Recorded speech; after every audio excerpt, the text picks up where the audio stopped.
Reginald here.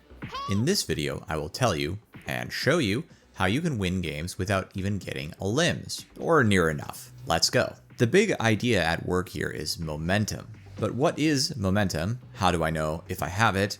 How do I take advantage of having it? When do I lose it? All great questions, rhetorical device.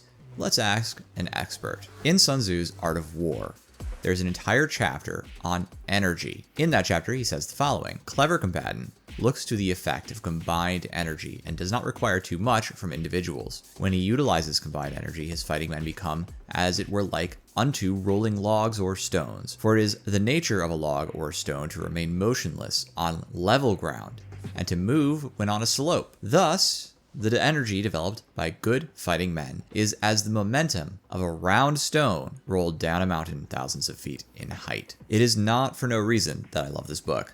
Let me try to put that in simple terms for you. When you have a team of people working towards an objective against another group of people, the advantages that a team has, as described in an earlier sentence on weak points and strong, is the thing that decides how much momentum you have, which can make success feel natural and as easy as a stone rolling down a hill. So, when you are playing Marvel Rivals, your momentum is what allows for your team to be able to push around and drive out the enemy force and achieve the objective or generate eliminations easily within whatever conditions and contexts you're fighting in. The conditions for securing momentum in Marvel Rivals are resources. Resources are managed at a team play level, so understanding them is what allows you to determine whether or not the momentum is on your side. Resources involve the following things: how many players are alive on both teams? What positional advantages do the players have relative to one another? How coordinated is each team? What base hero advantages, like team-ups, do the players have? Who has used which cooldowns?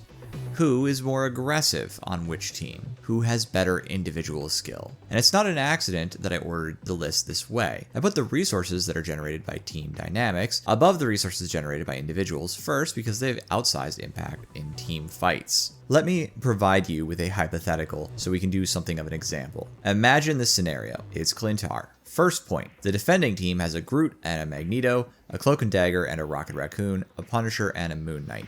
The attacking team has a Thing and a Thor, Mr. Fantastic, Magic, Mantis, and Adam Warlock. Honestly, it looks like the attacking team has a pretty bad comp running into what we're facing here. Low healing throughput, no shielding into ranged heroes, all melee pretty much. Generally bad stuff.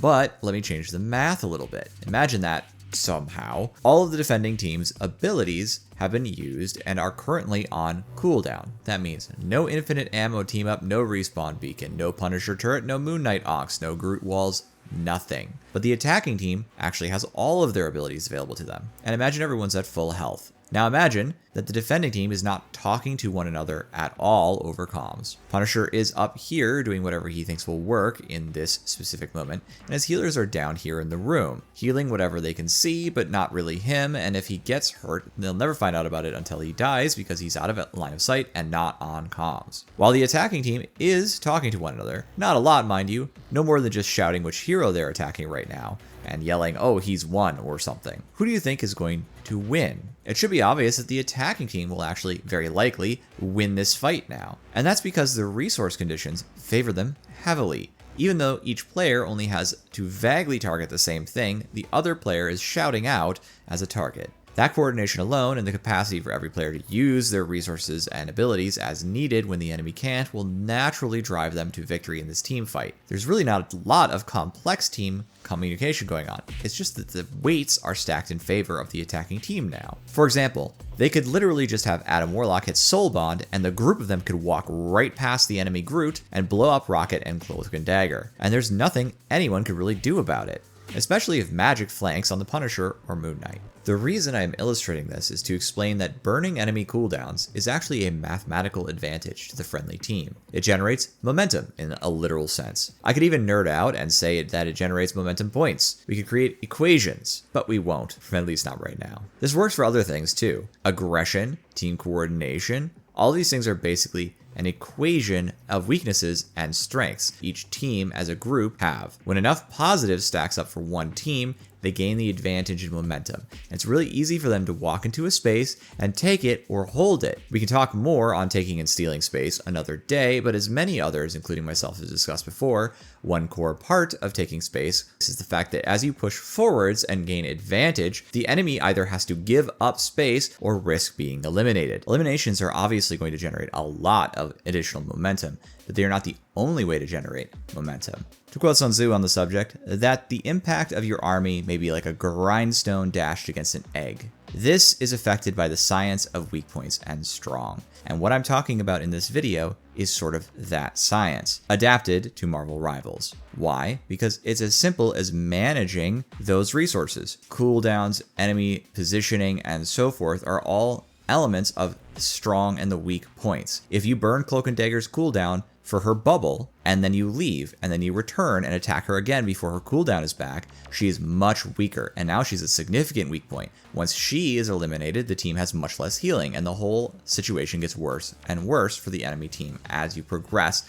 through that spiral of weak points. However, eliminations, and just finishing off the Cloak and Dagger, for example, are actually not what this game is about. This game is about objective control, which means it's about space control, which means if you want to win the game, technically speaking, what you need to do is exploit the weaknesses of the enemy to claim space, not get eliminations. Eliminations are actually just a really efficient means of claiming space. To help drive this home, I'm going to narrate a little section of game here, where I am taking Clintar first point, almost entirely without securing any eliminations. We only secure eliminations at the very end of the capture. So we have forward momentum. Wolverine is in on the back line, and we're walking forwards. Look at how we're walking forwards. I'm pressuring Magneto along with support from the rest of my team here. Wolverine is in, and now he's out, essentially playing like a dive hero. We have clustered back up. We're getting heals. We're pushing. This is where I get stuck.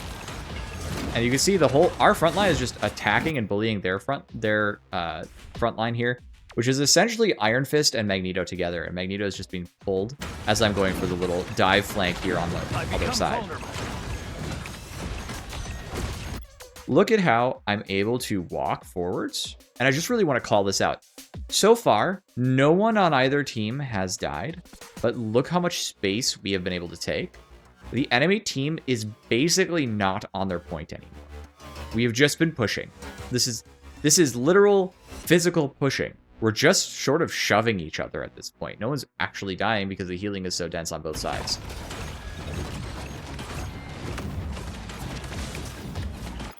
Now, here is an interesting moment I could not see while I was playing.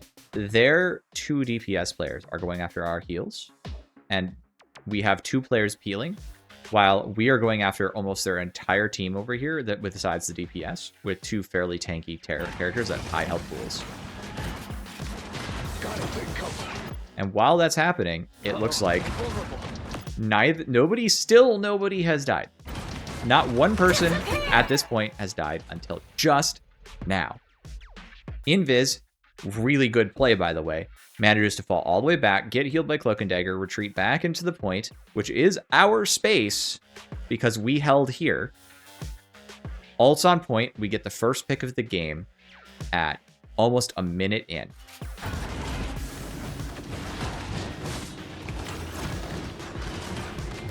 And all that's happening now is we're driving into their line again.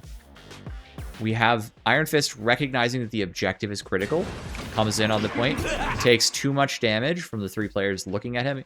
His problem was that he jumped in with everybody being able to see him.